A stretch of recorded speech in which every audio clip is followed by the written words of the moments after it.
ప్రపంచ ప్రఖ్యాతి వహించిన క్షేత్రం తిరుమల క్షేత్రం.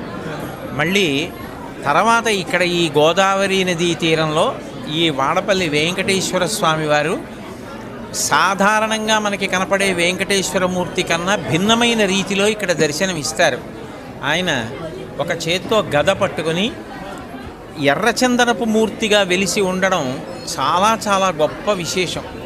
అసలు ఎప్పుడైనా గ్రహదోషాలు వస్తే ఎర్రచందనాన్ని స్వామివారికి అభిషేకంలోనో లేకపోతే అలదడమో చేస్తూ ఉంటారు. అలాంటిది ఎర్రచందనం మూర్తిలోనే స్వామివారు వెలియడం, పక్కన శ్రీదేవి అమ్మవారు కూడా ఉండడం, గదతో స్వామివారు ప్రకాశిస్తూ ఉండడం, ఆయన తన పాదాలని చూపిస్తూ ఉండడం చాలా విశేషమైన క్షేత్రం. దినదినాభివృద్ధి చెందుతున్న ఈ క్షేత్రం ధర్మానికి గొప్ప ఆలంబనం కావాలని, రాబోయే కాలంలో ఇంకా ఎంతోమంది భక్తులకి ఇది ఆశ్రయం కావాలి.